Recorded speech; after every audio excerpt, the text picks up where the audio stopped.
رفقا امیدوارم که حالتون خوب باشه. چطور میتونیم یه عکسی که کدر و مات هست رو شفافش کنیم؟ ما خیلی وقتا تو پروژه‌ای که داریم نیاز از عکس یک مکان، شخص، یک پلاک، یک عدد، یک فضایی رو بتونیم واضح ترش کنیم. حالا برای این کار ما ابزارهای مختلفی استفاده میکنیم. برای هر مورد هم ما حالا ابزار و توجیه‌های مختلف داریم. حالا اگر تو اون عکس عدد بیشتر استفاده شده باشه یا مربوط به لوکیشن باشه، مربوط به ماشین باشه، پلاک باشه، ابزارهای مختلفی وجود داره.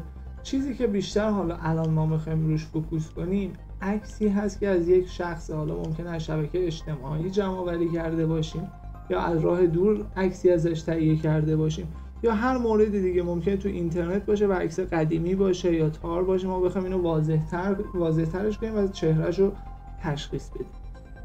برای اینکه من نمیتونم کیس استادی حالا از شخص یا کس دیگه‌ای استفاده کنم برای آموزش تو یوتیوب یا حالا هر فضای دیگه، ترجیح میدم یه عکس از خودم رو من تار یا مات کنم که عکس یک انسانه و اینو بعدش بریم برای خود واضحش کنیم. خب بریم که این کار انجام بدیم. من عکسم این ویدیو رو کوچیکش کنم که شما اینجا داشته باشید منو.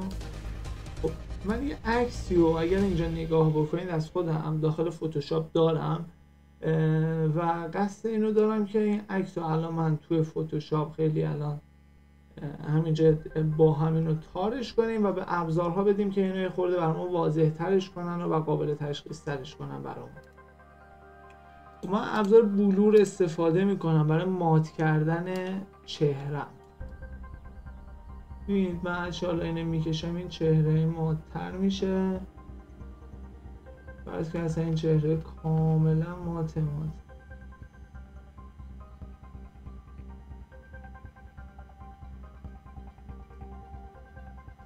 حالا جدا از این که ماته، بیایم چهره رو یه خورده تخریبش هم بکنیم با ابزارهای دیگه ای که اینجا وجود داره. یه خورده اینجوری دست بکشیم رو چشم رو، یه خورده نامشخصش کنیم و صورت. خب حالا من یه سیو میگیرم اینجا. خب حالا بریم ابزارها رو من بهتون معرفی بکنم.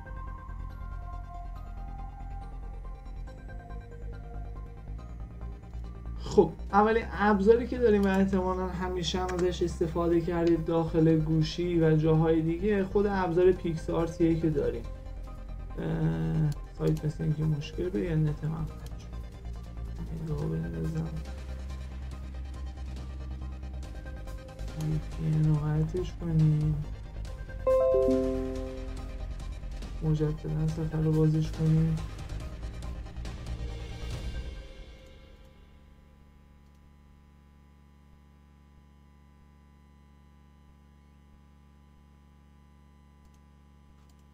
ابزارهای دیگر من ریلودشون کنم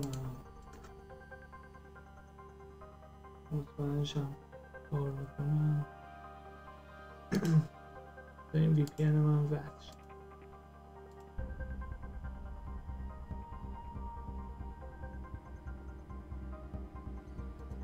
این لود شد اینم راست. خب از این ابزار شروع کنیم. حالا اون پیکسارت رو من بعد بهتون میگم. خب اولین ابزاری که داریم hotpot.ai میگه یه عکس آپلود کن. منم همین عکسی که تخریبش کردم و ببینم درسته. عکسه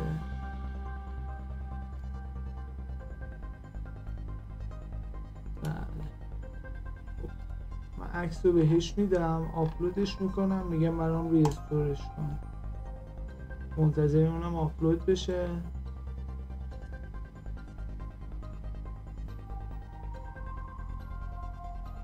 خب آپلود شد. خب ببین عکس رو با اینکه ما تخریبش کرده بودیم تقریبا تونسته یه جورایی اینو ریستورش کنه و برگردونه. حالا باز هم برای اینکه ما بخوایم اینو برگردونیم ما این سری اطلاعات از رنگ یا چشم و چیزهای دیگه از این آدم داریم. با ابزارهای دیگه میتونیم حالا رنگ این چشم رو تغییرش بدیم و اون چیزی که میخوایم بدیم. عکسی که ما تخریبش کردیم این شکلی بود. می‌بینید نه فرم دهن مشخصه نه چشم مشخصه. این ابزار تا حدی تونست حالا فرم دهن و چشم ها رو برامون برگردونه. خب ابزار بعدی ابزار فوتوره. تو اینم به همین صورت نیازی نیست کار خاصی انجام بدیم. آپلود میکنیم، منتظر میمونیم.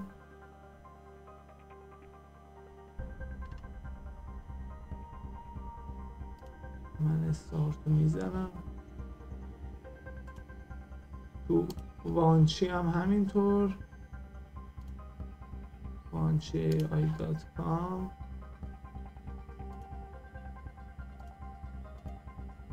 اینم آپلود میکنم، منتظر نتیجه میمونم. پیکسارتمون اگه بیاد بالا خیلی عالیه. پیکسارت داخل سایتش بخشی داره که میگه من از AI استفاده میکنم برای فوتو ریستوریشن. فعلا که تایم اوت.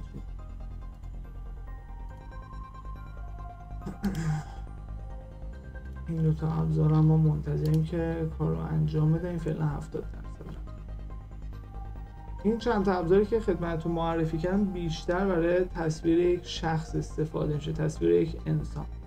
برای ریستور کردن مثلا عددهای ناخوانا تو پلاک‌های ماشینی که داریم ابزارهای دیگه‌ای هست که بهتون معرفی میکنم حالا تو ویدیوهای آینده‌ای که داریم.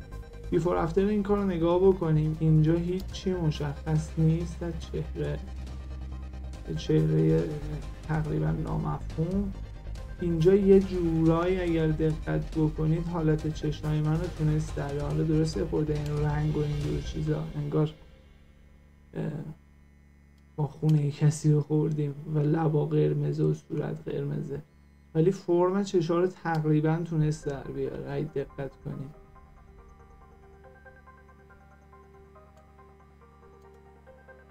نتیجه این حاله خورد چشا رو رنگی کرد و یه مدلی، ولی این یه خورده بهتر در آورد. حالا ما میتونیم عکس‌ها رو با هم تطبیق بدیم و این نتیجه بهتری هم حتی به دست بیاریم. حالا این نیاز به این داره که ما یه خورده دانش فتوشاپی هم داشته باشیم. خب این هم اومد بالا. پیکسارتمون هم ما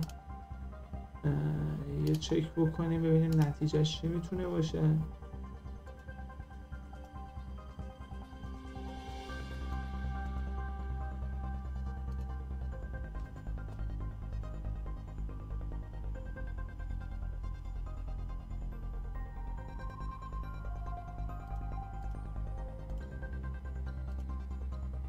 چون رو VPN هستم یه خورده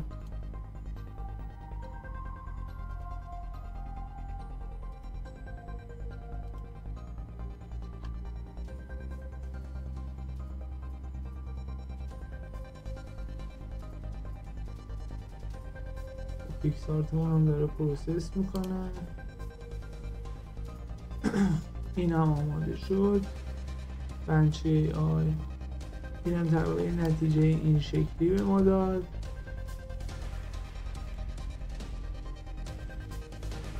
منتظر نتیجه پیکسارت هم بمونیم.